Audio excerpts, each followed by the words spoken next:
Assalamualaikum warahmatullahi wabarakatuh. Hai semua, perkenalkan nama saya Apri Jamara Kaismita di kelas 11 MIPA 3 SMA Negeri 57 Jakarta. Dan ini guru kimia saya, Pak Iwan Yanto, SPD. Jadi di video kali ini saya akan membahas salah satu soal PTS Kimia yang telah dilaksanakan 2 minggu yang lalu. Silahkan disimak ya. Soal nomor 8. Untuk mengukur derajat keasaman asam atau basa yang akurat paling tepat menggunakan. Oke, jadi di sini ada 5 option, kita akan bahas satu persatu. Yang pertama, universal digunakan untuk mengukur pH dari larutan, tetapi keakuratannya masih belum tinggi. Jadi salah. Yang kedua, bromtimol biru merupakan indikator untuk rentang pH 6,0 sampai 7,6. Ini juga tidak cocok karena hanya dapat digunakan untuk larutan asam. Jadi bromtimol biru itu salah.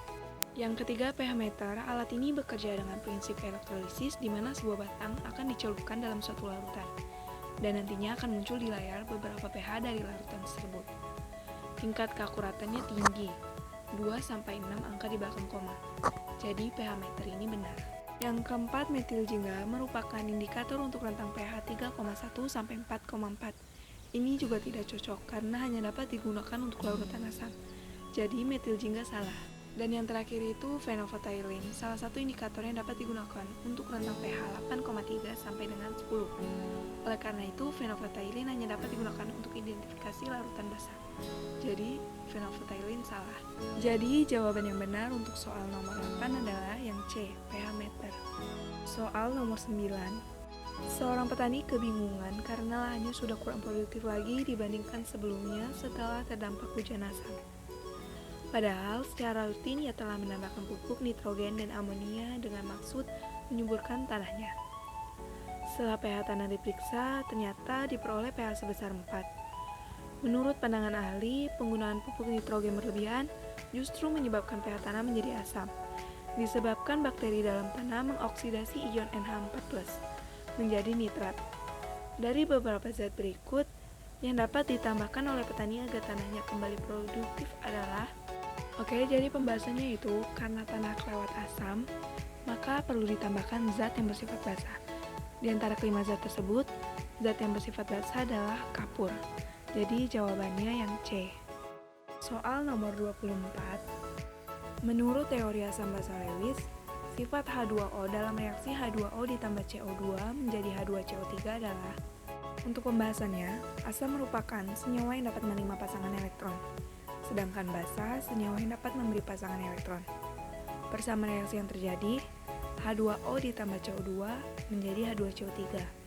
Senyawa H2O memberikan pasangan elektron kepada CO2 agar dapat berikatan membentuk H2CO3.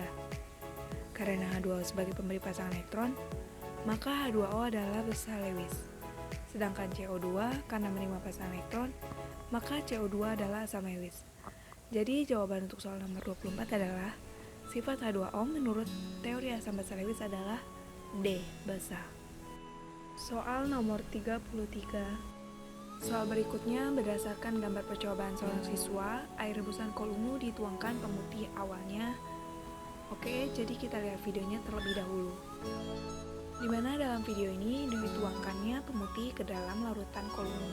Kita bisa lihat perubahan warnanya dari warna ungu menjadi kekuningan dan berakhir menjadi warna putih keruh. Jadi dari video tersebut kita dapat simpulkan kolungu yang tadinya berwarna ungu setelah dituangkan putih berubah menjadi kekuningan dan berakhir menjadi warna putih keruh. Jadi jawaban untuk soal nomor 33 yaitu yang A, berwarna kekuningan dan akhirnya berwarna putih keruh. Dan yang terakhir soal nomor 34. Untuk soal yang terakhir, perhatikan kesimpulan percobaan kimia berikut. Yang pertama, asam H2SO4 memiliki sifat korosit yang kuat, sehingga kertas indikator hancur dan tidak bisa mengindikasi. Yang kedua, meski H2SO4 diindikasi, warna yang akan terlihat tidak akan sesuai. Yang ketiga, warna indikasi pada kertas tidak akurat, dikarenakan kualitas kertas yang rendah, ini dibuktikan dengan hancurnya saat kertas terkena asam pekat. Yang keempat, warna kertas indikator buah naga tidak akurat.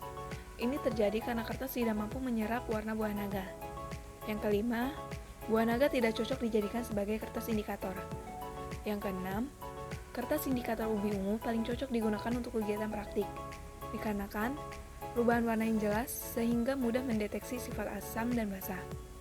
Pertanyaannya, pernyataan yang sesuai dengan kesimpulan tersebut adalah, jadi jawabannya itu yang A. Asam sulfat merupakan jenis asam lemah.